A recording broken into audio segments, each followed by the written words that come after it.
प्यारे दोस्तों, आप सभी को मेरा प्यार भरा नमस्कार। आज एस्ट्रो देवानी आपको दो दोस्तों द्वारा दी गई सीख के बारे में बताएगा। कहानी यदि पसंद आए तो जीवन में अपनाइएगा और हमारे चैनल को लाइक और सब्सक्राइब करिएगा। कहानी शुरू होती है दो दोस्तों से, नीरज और धीरज, जो रेगिस्तान के रास्ते होते हुए अपनी गाँव की तरफ जा रहे थे। आपस में बातें करते हुए दोनों दोस्त जा रहे थे। कुछ नई, कुछ पुरानी, बचपन की, जवानी की, आने वाले भविष्य की। उनकी बातें गंभीर होती गई और अचानक किसी बात को लेके दोनों के बीच तू मैं शुरू हो गई। नीरज, तुमने गलत बोला। नहीं धीरज, पहले तुमने गलत बोला। नीरज, तुम चुप हो जाओ, नहीं तो मैं तुमको एक चांटा रसीद दूंगा। नहीं धीरज, तुम्हें चुप होना पड़ेगा, तुम गलत थे, माफ़ी तुम्हें मांगनी पड़ेगी पहले। नीरज, मैं तुमको बोल रहा हूँ तो चुप हो जाओ। धीरज, तुम चुप हो जाओ, पहले गलती तुमने की है। और बातों में इतनी गर्मी होगी कि धीरज नीरज की तरफ बढ़ा, और जैसे ही आगे बढ़ा, उसने बढ़ते ही नीरज को एक लात मार ली। नीरज के मन को अपने दोस्त के इस व्यवहार से बहुत ठेस पहुंची, परंतु कुछ सोच विचार करते हुए वह चलने लगा और उसके पीछे पीछे धीरज भी चलने लगा। अचानक कुछ दूर जाके नीरज रुका और एक पत्थर पर बैठ गया।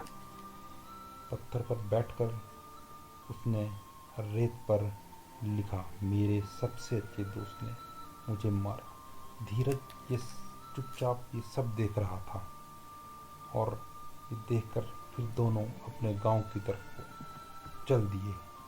और कुछ समय बाद वक्त बदला। रेगिस्तान की तपती गर्मी से उनको राहत मिली और उनकी आंखों के सामने वो रास्ता था जो उनकी गांव की तरफ जाता था। हरियाली से भरपूर, पेड़ों की छांव, दोनों उस पगडंडी पर अपने गांव की तरफ बढ़ते जा रहे थे। अचानक नीरज का पैर फिसला और वो दलदल में जा गिरा। बचाओ धीरज, मुझे बचाओ, चिल्लाने लगा। धीरज दौड़ते हुए नीरज के पास आया और बोला, नीरज मेरे दोस्त, मैं तुम्हें बचाऊंगा। और दौड़कर पास पड़ी लकड़ी के पास गया और झुककर उस लकड़ी को उठाया और नीरज की तरफ चलाया।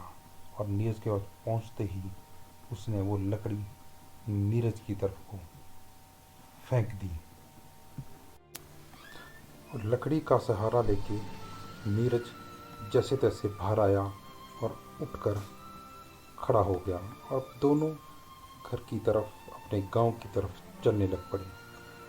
लेकिन धीरज के मन में कुछ विचार आ रहे थे और वो धीरे धीरे पीछे चल रहा था। तभी कुछ दूर आगे चल के नीरज ज़मीन पर बैठा और उसने पत्थर पर लिखा, मेरे सबसे अच्छे दोस्त ने मुझे बचाया। ये देख कर एकदम धीरज बोल पड़ा कि जब मैंने तुम्हें मारा तो तुमने रेत पर लिखा, और अब बचाने पर तुम पत्थर पर लिख रहे हो। तो नीरज का जवाब था कि जब तुमने मारा, मैंने रेत पर इसलिए लिखा क्योंकि समय के साथ वो चीज़ मिट जाएगी, और तुमने जब मुझे बचाया, मैंने पत्थर पर इसलिए लिखा क्योंकि जब तक इस पत्थर का वजूद है तब तक ये अंकित रहेगा, ये लिखा हुआ रहेगा। तो दोस्तों, यही सीख हमें जीवन में अपनानी चाहिए कि जब भी हमारे जीवन में कोई नकारात्मक चीज़ें आए तो उस चीज़ को हमें मन की रेत पर लिखना है, ताकि समय के साथ वो ख़त्म हो जाए। और जब कोई सकारात्मक चीज़ें आए उसे हमें हृदय पर लिखना है, ताकि वो सदा अमर रहे और वैसे ही बने रहे हमारे जीवन का अभिन्न अंग बन के। तो इसी के साथ दोस्तों, ये सीख, ये कहानी यहीं ख़त्म हुई। अगर आपको अच्छा लगा हो तो लाइक कीजिए, सब्सक्राइब कीजिए, और ऐसी ही नई कहानियों आप तक पहुंचती रहे उसके लिए बेल बटन को प्रेस कीजिए। धन्यवाद।